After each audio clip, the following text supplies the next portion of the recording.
America में राष्ट्रपति के चुनाव जैसे जैसे नजदीक आ रहे हैं, वैसे वैसे दुनिया में जियोपॉलिटिकल समीकरण भी बदलते नजर आ रहे हैं। अमेरिका के दम पर पिछले 2 साल से रूस से टकरा रहे यूक्रेन के तेवर भी ढीले पड़ने लगे हैं। इसका कारण अमेरिका में ट्रंप की वापसी को बताया जा रहा है, क्योंकि ट्रंप अपने चुनावी भाषणों में खुले मन से कहते रहे हैं कि वो अमेरिका के राष्ट्रपति होते तो रूस और यूक्रेन के बीच जारी जंग को कब का खत्म करवा चुके होते।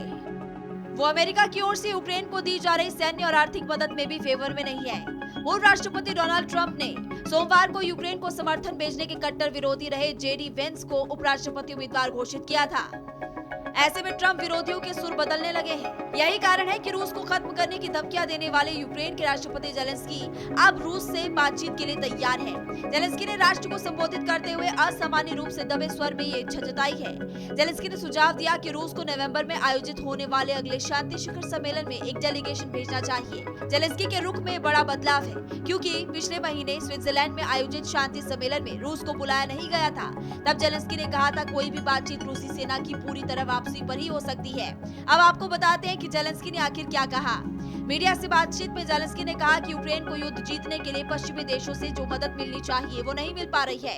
हर चीज हम पर निर्भर नहीं करती। हम जानते हैं युद्ध का सही अंत क्या होगा, लेकिन ये केवल हम पर निर्भर नहीं है। ये न केवल हमारे लोगों और हमारी इच्छा पर निर्भर करता है, बल्कि फाइनेंस, वेपन, पॉलिटिकल सपोर्ट, यूरोपीय यूनियन, नेटो और दुनिया की एकता पर डिपेंड करता है। यूक्रेन में पूर्व अमेरिकी राजदूत जॉन हबर्ट ने कहा कि अमेरिका में आजकल जो घटनाएं हो रही है वही जेलेंस्की के सुर में बदलाव का कारण है। ऐसे में यूक्रेनी राष्ट्रपति के बयानों से साफ झलक रहा है कि उन्हें लड़ाई में मुश्किलों का सामना करना पड़ रहा है। साथ ही उनके सबसे करीबी सहयोगी से भविष्य में समर्थन भी बंद हो सकता है, जो उनके लिए डबल मार होगी।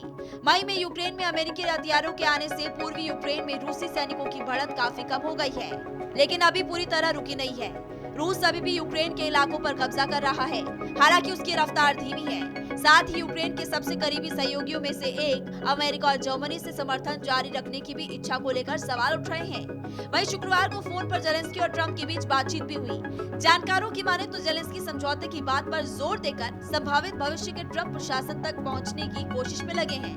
ट्रंप से बातचीत के दौरान जेलेंस्की ने कहा था कि ये शांति समझौता न्यायोचित होना चाहिए, जो रूसी कब्जेदारों को यूक्रेन के लोगों पर अत्याचार, दमन और हत्या करने की परमिशन नहीं देता। पूर्व राष्ट्रपति ट्रंप ने कहा कि वो दुनिया में शांति लाएंगे और उस युद्ध को समाप्त करेंगे जिसमें इतने सारे लोगों की जान गई है। पुतिन ने हाल ही के महीनों में कई बार दोहराया है कि वो यूक्रेन के साथ बातचीत को तैयार है, हालांकि वो ऐसी शर्त रख रहे हैं जो यूक्रेन या उसके पश्चिमी सहयोगी कभी नहीं मानने वाले। वो अमेरिका की ओर से यूक्रेन को दी जा रही सैन्य मदद और आर्थिक मदद के फेवर में भी नहीं है। अब होता क्या ये तो आने वाला वक्त ही बताएगा, लेकिन ये तो पता है कि जल्द ही जल्द कुछ बड़ा होने वाला है।